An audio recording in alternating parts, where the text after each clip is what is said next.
What is happening, hobby friends? Warren D in the CLE here. We're doing this again. Just got a couple things today. We're going to have a little Hall of Fame discussion and some congratulations. Obviously, we're going to show some cards. I'm going to give you my opinion on just a few things about the Hall of Fame, the Baseball Hall of Fame, that is. Just some things I kind of just want to get out in the air and just some things to think about. So, and, as I previously mentioned, more about the cards too. So first off, I'd like to congratulate the 5 channels that got inducted into the YouTube Sports Card Hall of Fame. Don's Field of Dream Cards, John Wade Boggs Fan, Terry Ed over TJ Mack Vintage Cards and Nostalgia, excuse me. Sorry about that. Eric at 4 Leaf Cards, and then Jimmy Guns. All worthy. Congratulations, guys. Look forward to seeing some of the acceptance videos. So I'd also like to congratulate the 3 players that got elected into the Baseball Hall of Fame. Adrian Beltre, Todd Helton, and Joe Mauer. All great players. Since we're mentioning that, Beltre, yeah, great, man. Helton, I'm okay with that too. I wasn't really crazy about Joe Mauer. Joe Mauer was a really good player. Just my opinion, I don't think he was definitely not worthy of first ballot, but he's there, and I wish him nothing but the best, and congratulations. So it's great. I like to see things change with the Hall of Fame and how it's voted on. I think more players should be involved in the writers themselves. I think it's more of a popularity contest than what's actually being done on the field. The Baseball Hall of Fame is supposed to tell the story of baseball. At least that's what the Hall of Fame says.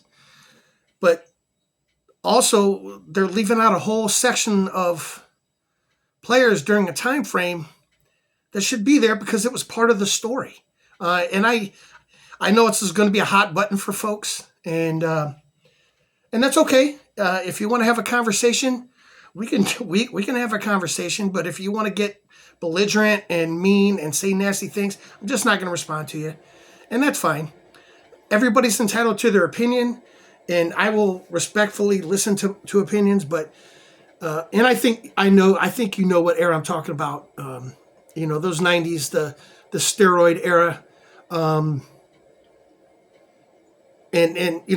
That's just a hot button in general. And I get it. Hey, I don't agree with what they did.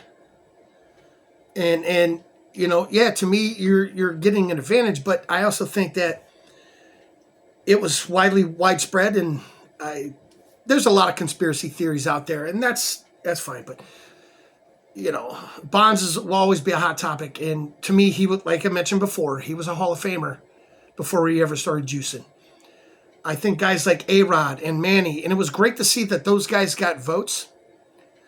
And a good amount, but obviously not enough. To me, the Hall of Fame should be just what's on the field. Believe me, man, if people actually did research into players, there's some jerkballs in the Hall of Fame, alcoholics, just some criminals, some domestic violence. It's the Hall of Fame, not the Hall of Nice. And I fully believe it's the Hall of Fame, not the Hall of Very Good. And yeah, everybody jokes about, like Harold Baines and all that, but he's in there. Harold Baines was a good, very, very, very, very good player. I don't think he's that great, but I'm not going to not have his rookie card because I like Hall of Fame rookie cards. And his are one of the cheaper ones. So I start there and then go from there. I know it's a hot button, folks. I do. But that's just what I believe. The steroids can help you hit the ball farther. Does it actually help you hit the ball? Because even to get a home run, you still have to hit it at the right angle. And, you understand what I'm saying. That's a whole another long, drawn-out conversation. But that's just my opinion. I'm not going to stop collecting their cards because people say, well, they're steroids and they cheated, and I still loved it. And I still love watching all of those guys play. I enjoyed it. And yeah, they were taking greenies back in the 50s, 60s, and 70s. And you guys can do the research on your own about greenies, but they kind of give you a little pick-me-up. Just look it up. Look up greenies. And there's a lot of stuff written in books about it too. So, but there's my 2 cents. And by all means, hey, I understand people's animosity toward that time, and I didn't like it either.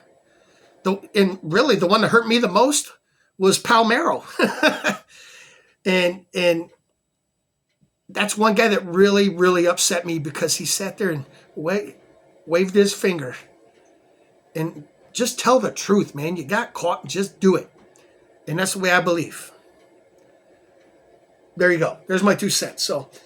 That being said, I'm going to show up. Let's look at some cards. I'm going to show a couple recent pickups here. But before I do that, I want to showcase this. I love this piece. I will cherish this piece until the day I die.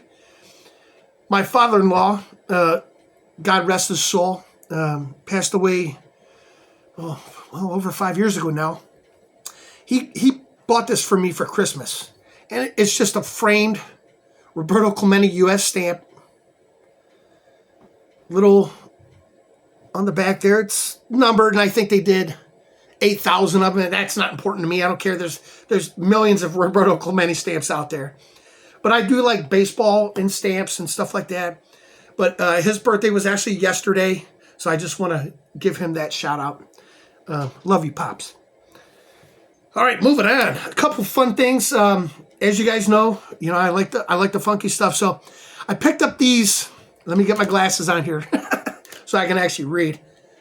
I picked up these 1986 Nashville Sounds ticket stubs, and they were honoring Don Mattingly's 85 MVP AL Most Valuable Player Award, and I got a lot of them of 10.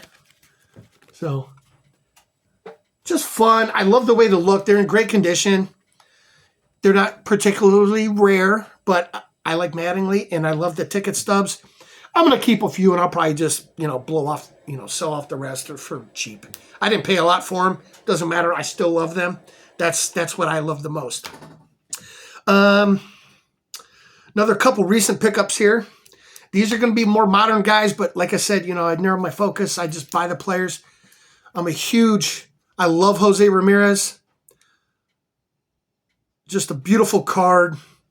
I love it because that's him coming in after a home run. He always claps his hands, looks up to the sky, grateful. But I love this card even better. And it's just a Bowman Chrome. But the swagger and the look on this shiny, as Pepino Man would say, shiny card. He just hit a dinger, man. You could tell. I know how he is. I've seen enough of him playing. I love the swagger on that card. Just a great, great card. And then another one. I'm not a real big Leaf guy, but when I see certain cards that really speak to me, especially when it comes to Indians and stuff like that, this one, I was sold on it. So this is number 3 out of 35. It's 8 bat relics. And according to the back, it does say that these are game-used bat relics. So we have Al Rosen. I know because it's kind of hard to see there. Rocky Colavito, Kenny Lofton, Joe Carter, Albert Bell, Manny Ramirez, Joe Charbonneau, and Buddy Bell. And we'll talk about Charbonneau another day. He lived in the area, and I've actually had the privilege to sit down and talk baseball with him. Just great baseball mind, and we drank quite a few beers quite a few times. So, but great stories, man. Great storyteller. He was a wild man. Trust me. Most of you guys know the story. So there you go. There's that. And then just a couple other little random things. You guys know I'm a big Will Clark fan. So I picked this up a while back. So this is the Will Clark Colette collection. This is like 1991. I believe 92, 89. I forget the year. Sorry, guys. They made 15. They did 15,000 of these sets. And if you know anything about Barry Cola and his photography, it takes great photos of players. And this is a 12-card set. I love that swing. One of the sweetest swings I've ever seen in baseball, any era, to me. It has a little bio, some info in the back. Just great photos. I'm just showing a couple of these cards, guys. But really nice photo quality cards in a great set. And, hey, 15,000 back in early 90s, that's considered rare, as you well know. So there we go. And I got a couple really nice vintage cards here a little more recently. So really, really, really pretty 53 Al Rosen.